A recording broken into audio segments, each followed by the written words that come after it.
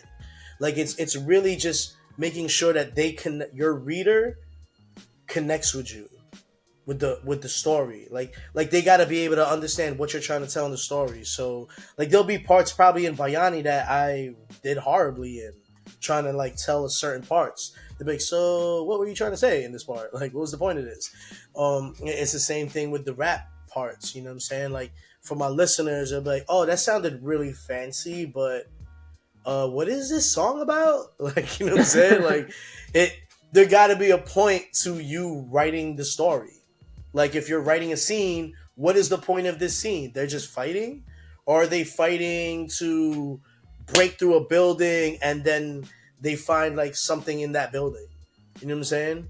So like there got to be a point to everything that you write. And you do have to keep your own limitations in mind because you know if you have the budget to make a 28 page or a 24 page or a 32 page, you end up doing a little bit of math when you're writing a comic book. I think it's weird.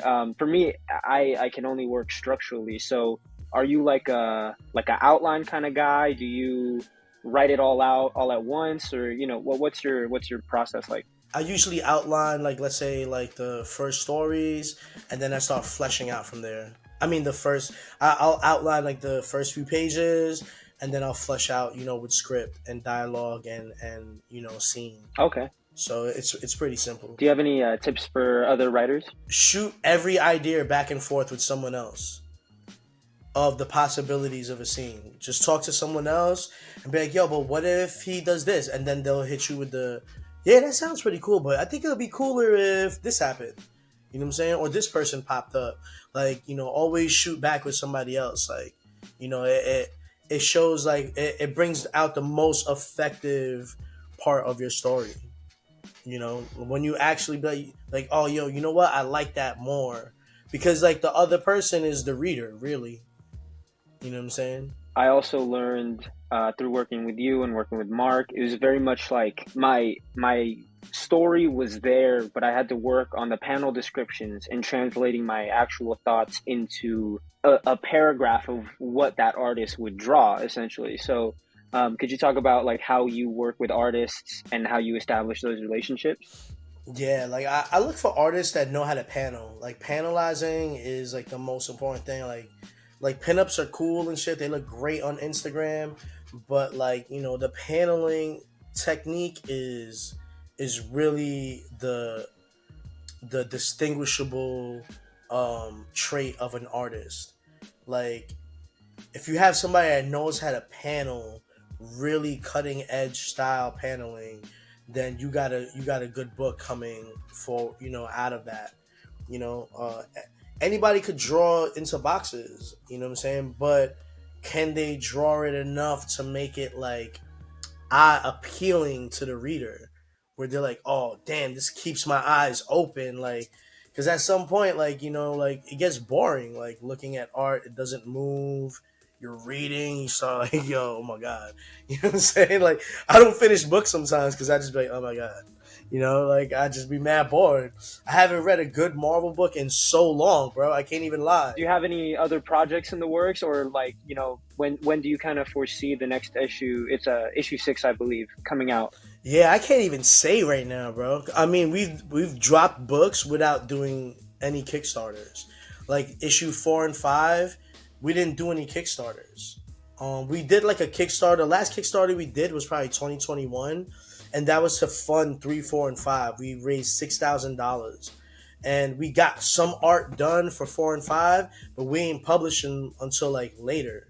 It wasn't enough money to like publish it. Um, it was Right. just enough to That's pay. what some people don't. Yeah, realize, right? Like they're like, "Oh, you got $6,000, bro. You got mad money." And it's like, no, bro. That just pays the artist. Like, you know what I'm saying? Like, there's so much more after that. Like, you gotta, finish the lettering, finish the coloring, publishing, marketing.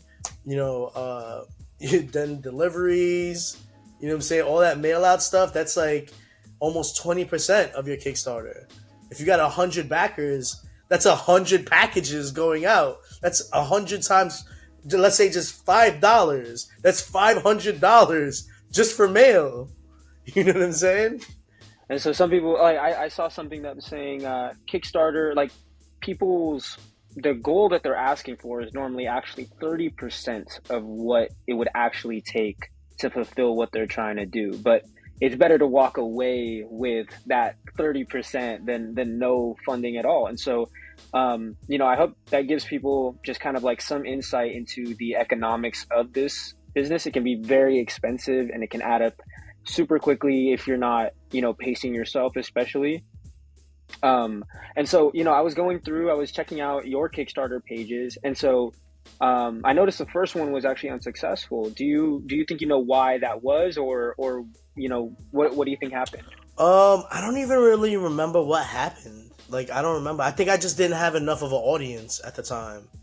I feel like people were excited for it, but people could be excited for it and not support it. You know what I'm saying? They could like it all they want. They could comment all they want. But if that money ain't coming out their wallet to buy it, then it's like, all right, bro, Yeah. fail. Thanks. So Yeah. how'd So you expand your audience from there? I just started attending more Filipino events. I started just doing my own, like doing work on myself and learning how to time, like when to really time things. So one of the biggest selling points for us was conventions.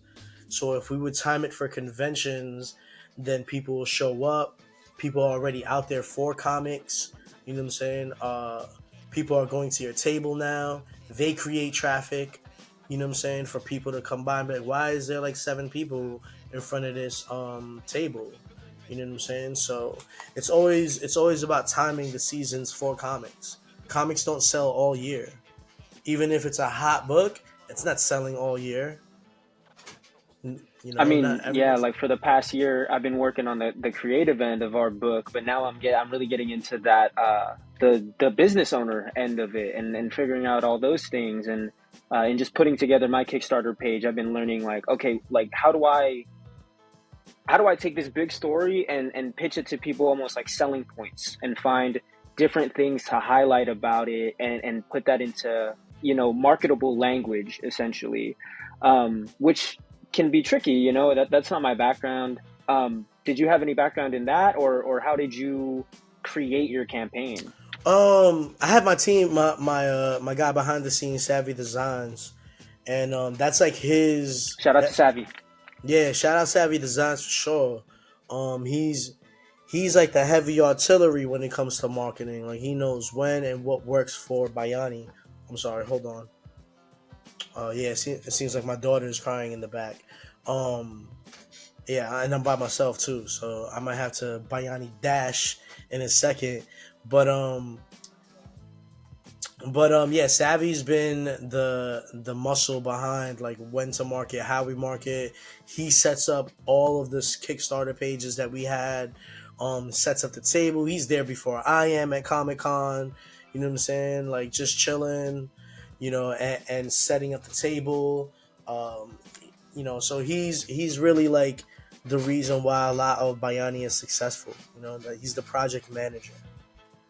So it's good to have. And he's a fucking chill guy. Yeah, he's good to have. It's good to have somebody else that allows you to focus on being the writer creator.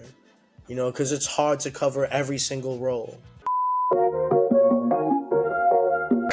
We back. All right. So, how did you put together your first Kickstarter in terms of, arriving at your reward system, tier pricing, all that kind of stuff? I think it's pretty basic. You know what I'm saying? You give people the option to support, like with small donations, for the digitals. Then you give them the physical copies, at a certain tier. Then you add like a poster or something additional to the comic book if they want to give more, like $40 worth, $50 worth. So it's just like the more that you go up in the tiers, the more you add that makes it more unique, you know what I'm saying, than the last tier, or more additive, anything like from a t-shirt, you know what I'm saying? I see some people be like, yo, we'll create your own character in our universe. And it's like, you're doing too much, bro. Like, ain't nobody gonna have no continuity in my universe. Like, where's my character? He died, bro, in the last Kickstarter. I personally feel like a lot of creators undervalue the price of their comic book. It's not easy to make these things, and it's not easy to raise the money to make these things. So how'd you arrive at the pricing for your individual issues? I feel like most people like that don't buy comics. Well, most people that buy an indie comic are probably not avid readers of comics. They're just supporters, So like I would price it at $20 and be like, and most people be like, yo, bro, this is gonna be worth $10,000 in the future. I'm like, yeah, it is. Give it $20. But not in reality, like it's just your supporters really want you to win, so they don't want to just give. My supporters are not gonna give me $5, bro. Like, where is that gonna bring me? Like, I can't even buy a meal with $5. So like they would send those $20, you know what I'm saying, like for a single issue, and that would bring us up each time. Five supporters. That's $100 already. That's like a page in the next issue. So like you just gotta price it at a range where it's premium. I feel, you know what I'm saying, and people will treat it as such. Well, you mentioned page rate. So if you wouldn't mind you can, share as much as you like, but could you talk about the economics of your comic books and kind of how you set the price range for certain things, or how you end up figuring out the back end? That way you can offer a product up, like you said, without, even having to do a Kickstarter. Yeah, man. Well, because I was looking for like really high quality artwork, I was paying like a pretty penny for that. I didn't really want to lack on artwork.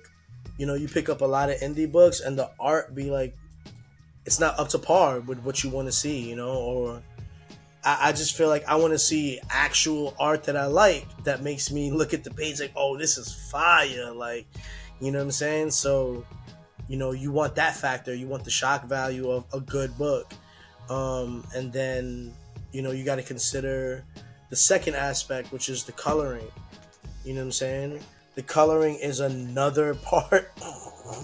the coloring is another part of the expense. Do you want a black and white, manga book?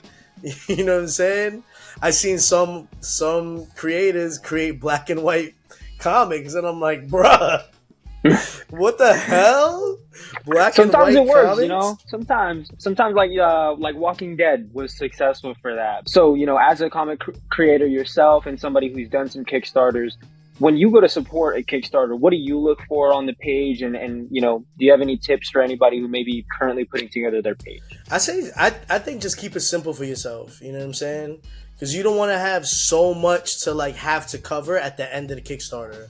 You're gonna have to cover the t-shirts, the printing of the t-shirts. That adds to the weight of the package you're mailing out. Just keep it simple to the book. People want the book. You know what I'm saying? If you want to do t-shirts and you got a deal, and you got somebody that'll print it for cheap, then yeah, get the t-shirts. But I think like keeping it mad simple, straight to the point with the book is what's gonna really sell. You know what I'm And saying? sometimes that means investing in like variant covers, for instance. Like I plan on having variant covers for issue one when we launch issue two, because that way we can just like, continue to get people's eyes on the new issues without them having to go back and, to the website and stuff like that. But finally, my last question for you: do you have any advice for anybody who wants to write a comic? Yeah, I think if anybody really wants to write a comic, I say to think 5 issues ahead. You know what I'm saying? Don't just think like, hey, I want to create a comic and have like one issue in your brain. Like, you got to think this shit out thoroughly. You know what I'm saying? So that when you do hire somebody, there is longevity in working with them. You want to keep the same artist, through the whole book, because that was really my biggest difficulty, was keeping an artist on the book. You know what I'm saying? Because not everybody has that availability if you're paying them, you know, for one book at a time. They're gonna get booked by another creator, that might have more money than you do. You know what I'm saying? So I think if you think 5 issues ahead, you'll be all right, and not to even write the whole script. You, I'm about to. Um, but yeah, I think really having that vision for where your character is gonna go, where the story is gonna go, I think that's really important. Like, you have to have a vision for where you're bringing this character. Unless you really just hype beast in, and you just want to make a comic book just to say you did.